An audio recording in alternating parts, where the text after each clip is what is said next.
Hola, ¿cómo están? Bueno, este video es para Chipoleti, Proyecto Nacional y Popular, CPCN, en honor y en homenaje a Evita, a los descamisados y a la lucha de Evita, que desea o desearía que nos cuidemos. Esto viene en relación a la pandemia que está azotando al mundo y también un poco en respuesta a quienes adjudican a las causas de la recesión económica en la cuarentena, o más bien en este aislamiento social preventivo y obligatorio.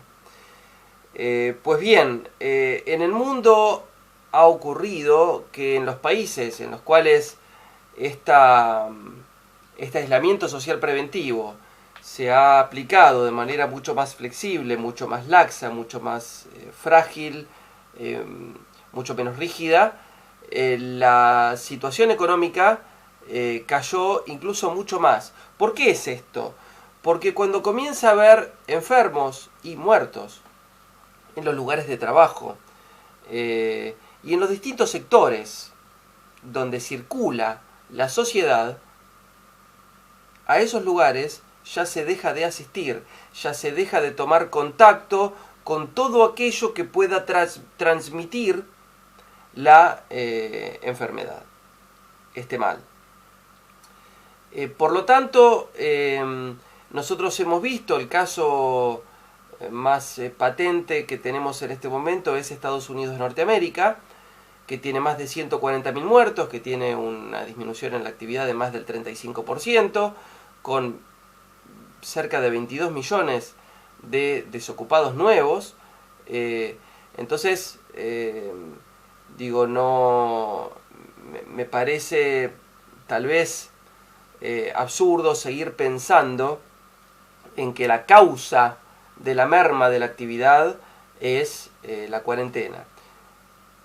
La causa es la pandemia y ha quedado demostrado en todo el mundo. O bien, podríamos pensar, y ahora luego avanzamos sobre lo económico, podríamos pensar, si hubiera dos formas equivalentes de disminuir la actividad económica y por lo tanto el empleo y por lo tanto provocar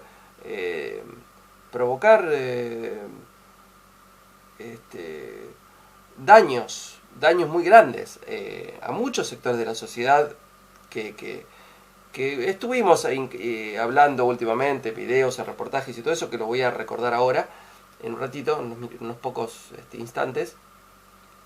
Pero si hubiera dos formas equivalentes de llegar a ese resultado, es decir, merma de la actividad y daños económicos. Pero claro, esas dos formas son una con decenas de miles de muertos y la otra es evitando las decenas de miles de muertos. O sea, que las decenas de miles de muertos sean la causa del parate o que el parate evite las decenas de miles de muertos. Entonces, frente a esta situación, Argentina ha optado por evitar los enfermos y los muertos. Dicho esto, y una aclaración más que corresponde frente a esta situación, es que en las manifestaciones anticuarentena que se han estado visualizando, los que mayoritariamente participan de esas manifestaciones no son los sectores más dañados. Por eso, se sugiere, o se convoca más bien, a pensar al respecto. Porque en las manifestaciones, bueno, como el caso que se dio en el country del Tigre, ahí no hay gente que le esté pasando mal económicamente, ¿sí? Gente que, bueno, que se manifiesta por la libertad, porque quiere libertad, libertad, libertad. Lo mismo que los que quieren libertad en el mercado y libertad para comprar dólares. Vamos, obviamente, a hablar de esto. Bueno, y una cuestión que sí me parece muy importante para destacar es que nosotros en la Argentina tenemos, bueno, no en... iba a decir no en Chipoleti, como si Chipoleti no fuera de Argentina. Chipoleti es uno de los lugares más lindos de este país. La provincia de Río Negro es una de las provincias más hermosas y más ricas, que tiene mar, que tiene montaña, que tiene tantas maravillas, ¿no? O sea, tiene agua cálida en el mar, tiene los lugares más lindos de montaña del mundo, bueno, tiene buenos vinos, buena cerveza, truchas, corderos, chivitos. ¿Qué provincia Río Negro, por favor? Bueno, y en realidad me refería al AMBA, ¿no? Al área metropolitana de Buenos Aires, que es el quinto aglomerado urbano más poblado del mundo, saliendo de Asia y África.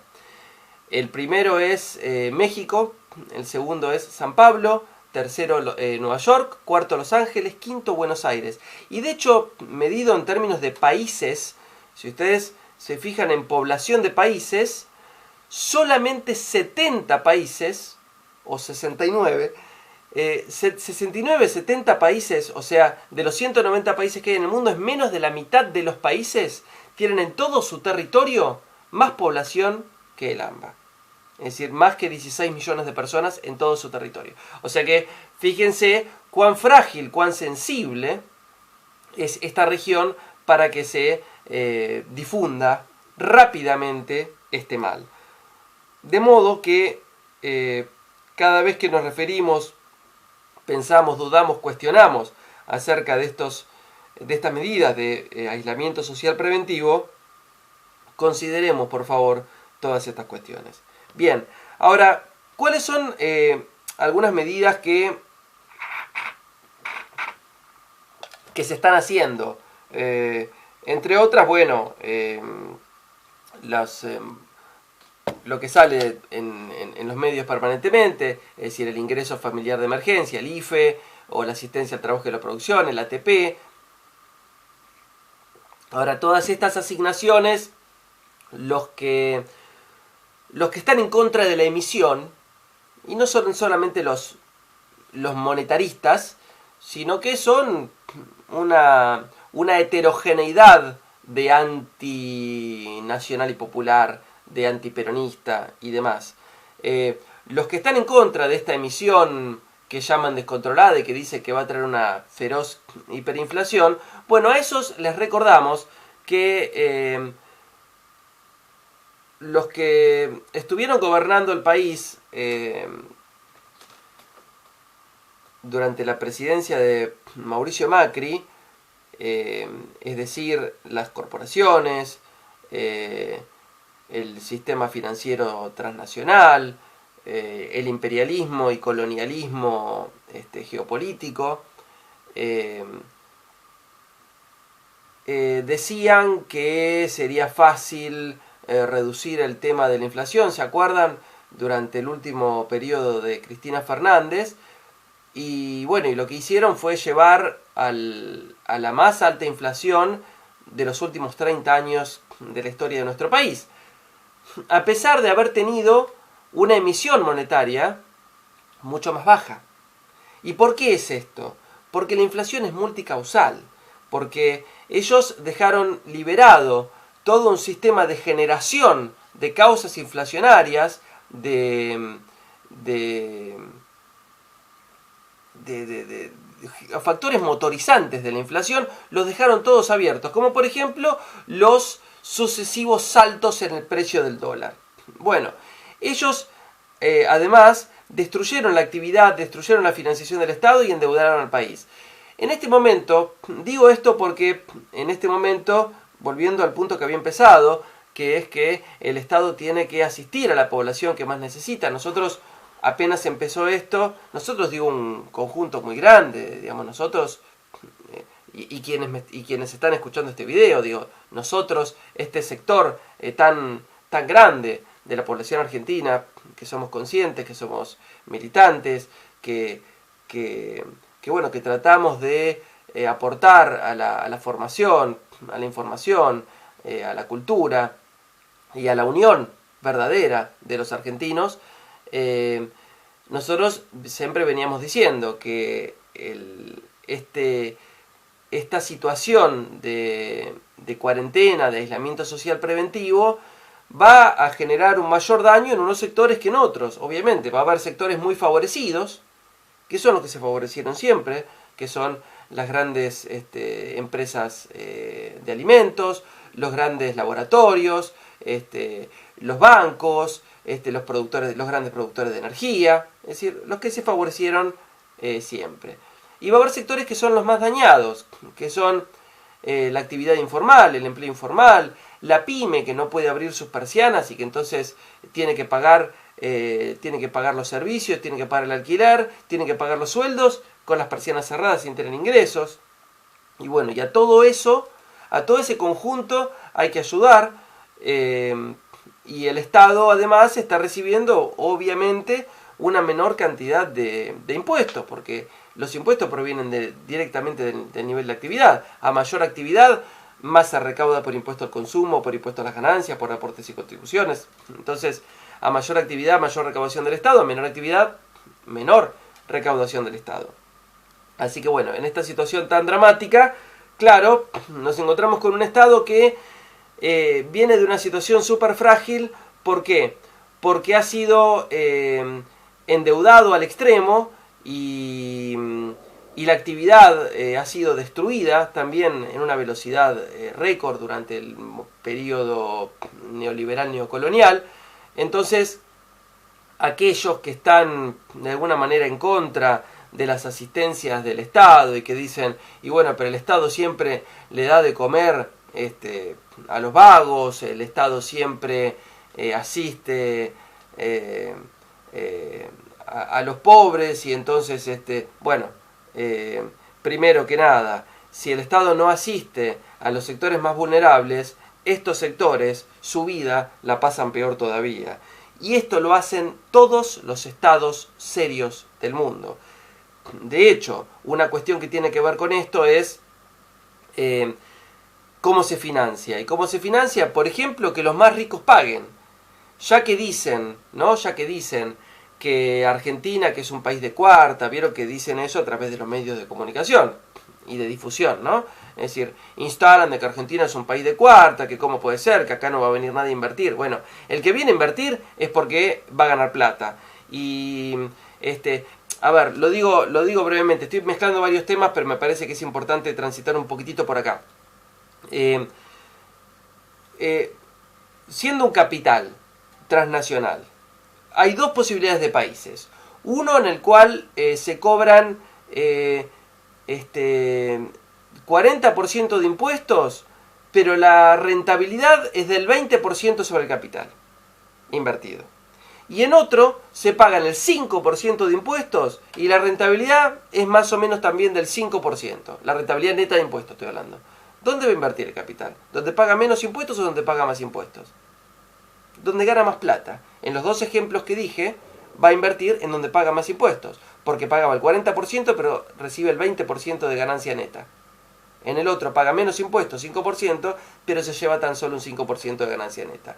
Así que no es que los capitales van a invertir en donde se paga menos impuestos. Los capitales van a invertir donde se gana más.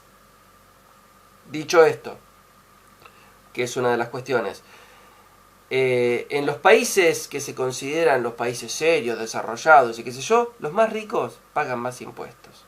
Entonces, tendríamos que trabajar, esto lo venimos diciendo, incluso está escrito en mis libros también, y en mis libros más anteriores incluso, que se propone un debate público en el Congreso, en el Parlamento, acerca de cómo cargar con impuestos a los sectores más ricos para transformar la estructura tributaria de nuestro país en más progresiva, que más pague el que más tiene, porque eso va a significar una mejor financiación para el Estado, que significa mejores posibilidades para mejorar la distribución del ingreso y para invertir en desarrollo. Bien, dicho esto, una de las cuestiones por las que quería transitar también tiene que ver con el endeudamiento. ¿Por qué? Porque el Estado tiene que invertir en la sociedad. El gasto social lo podríamos llamar inversión social. ¿Qué es esto? Además de jubilaciones, además de salarios públicos. ¿A qué me refiero con inversión social? Inversión social es salud, educación, ciencia y técnica, transporte, turismo, energía, combustible, minería, agua potable, alcantarillado, vivienda, urbanismo. Es decir, todo lo que conduzca a mejorar el nivel de vida, las posibilidades del desarrollo y una mejora en sentido integral e interconectado de nuestro país. Ahora, para poder tener el dinero disponible para financiar los proyectos de inversión social, de desarrollo y de mejora en la distribución del ingreso, tiene que haber menos compromisos con el exterior. Cuando empieza el gobierno de Mauricio Macri, el país estaba desendeudado prácticamente. Esto fue gracias a que durante el periodo kirchnerista, durante los gobiernos de Néstor Kirchner y Cristina Fernández, el país se desendeudó. Había arrancado el país con una deuda del 160% sobre su PBI, es decir, más de una vez y media lo que produce el conjunto del país en un año. Durante ese periodo, que además se bajó el desempleo del 20% al 5,5%, se bajó la pobreza del 50% al 27%, se pusieron 2 satélites en el espacio, se hicieron más universidades y colegios que en ningún otro momento de la historia, se acercó la educación, ya que dicen que vieron que algunos también dicen, no, porque el peronismo cría vagos y cría ignorantes para que los voten. Bueno, mirá, nadie en toda la historia hizo más universidades, más escuelas, y acercó a través de, por ejemplo, el Plan Fines o el Plan Progresar, la educación a los sectores más vulnerables para justamente generar inclusión social, que más gente pueda participar en la producción y que menos gente necesite en el futuro asistencia del Estado. Por eso se llama inversión social. Si más gente hay preparada, esa gente mejor preparada va a cobrar en lo siguiente mejores salarios y entonces va a necesitar menos del Estado. Por eso se llama inversión social. Bueno, entonces decíamos, la deuda externa en moneda extranjera, que era del 160% en el año 2003, bajó al 11% en el 2015. Es decir, habíamos quedado prácticamente totalmente desendeudados. Eso fue un periodo glorioso que tuvo nuestro país. Ahora, 11%, alguno dice, pero Axel dijo 45%, 45% la deuda total, que incluye dentro de sus componentes deuda intrasector gobierno. Yo focalizo en lo que compromete la soberanía política y la independencia económica, que es la deuda externa en moneda extranjera. Esa estaba en el 11%. Y durante este periodo neoliberal, neocolonial, durante la presidencia de Mauricio Macri, la deuda externa en moneda extranjera llegó al 50% de nuestro PBI, es decir, prácticamente se cuadruplicó. Bueno, ¿por qué es tan importante eso? Porque cuando hay mucha deuda hay que pagar muchos intereses y entonces plata que es necesaria para la inversión social tiene que primero ser asignada a compromisos de deuda. Entonces, fíjense cuán importante es atender a todo esto. Bueno, de alguna manera, digamos, para ir cerrando y pensando un poco en el futuro, y pensando en el post-pandemia, primero quiero aclarar que ya se han hecho muchas cosas. Es decir, Alberto Fernández había dicho que quitando del medio las jugosas ganancias de los sectores especulativos financieros, por ejemplo, en tasas del LELIX altísimas de casi del 80%, si se bajaba eso alcanzaba para devolverle los medicamentos gratuitos a los jubilados. Bueno, se ha conseguido. Bueno, no quiero dejar pasar esto, que aclarar qué fue lo que se puso 3 veces en la historia de nuestro país, que fue el modelo de la bicicleta financiera durante la dictadura cívico-militar, del 76 al 83, durante el ciclo de la convertibilidad del 91 al 2001 y durante el gobierno de Mauricio Macri, la bicicleta financiera, que significa la libertad, ¿no? Esa libertad, queremos libertad, libertad, libertad. ¿Libertad para qué? ¿Quiénes querían libertad? Para que entrar los dólares libremente al país, ponerlos libremente en elevadísimas, en herramientas con elevadísimas tasas de interés que agigantan esa riqueza concentrada en unos pocos y que luego tienen libertad para retirarla del país. Eso es lo que ha agigantado la deuda externa en esos 3 periodos tremendos de la historia de nuestro país, que incluso analizándolo en velocidad de endeudamiento, el más terrible de los 3 fue el de Macri, porque la dictadura llevó la deuda externa de 7.000 a 45.000 millones de dólares, o sea, 38.000 millones de dólares, lo cual da más o menos 5.000 millones de dólares por año. La convertibilidad llevó la deuda de 60.000 a 220.000 millones, o sea, 160.000 millones, en 10 años da 16.000 millones de dólares por año de deuda, y Mauricio Macri llevó de 70.000 a 200.000 millones de dólares la deuda, o sea, 130.000 millones de dólares fue el incrementado en 4 años, lo cual da 32.000 millones de dólares. Es decir, mucho más que la dictadura, que fue 5.000 millones por año, y que la convertibilidad, que fue 16.000 millones de dólares por año. El gobierno de Macri fue 32.000 millones de dólares por año. Fue tremendo. Además que aumentó la pobreza del 27% al 41%, el desempleo del 5,5% al 11%, y todo lo que ha destruido fue algo tremendo.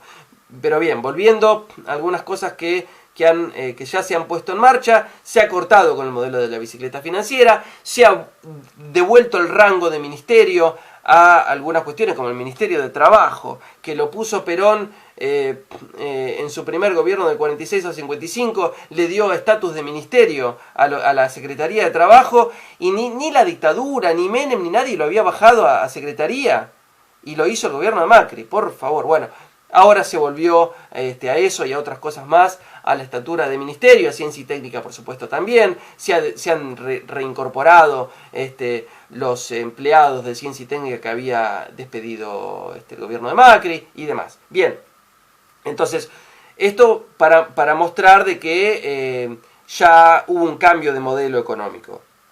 Ahora, bueno, ¿cómo hacemos para poner en marcha el país? Entre otras cosas, está en carpeta de creación de un Consejo Económico y Social, que es la inversa del modelo Vicentín, ¿no? Porque sería, ¿qué es el modelo Vicentín? Que las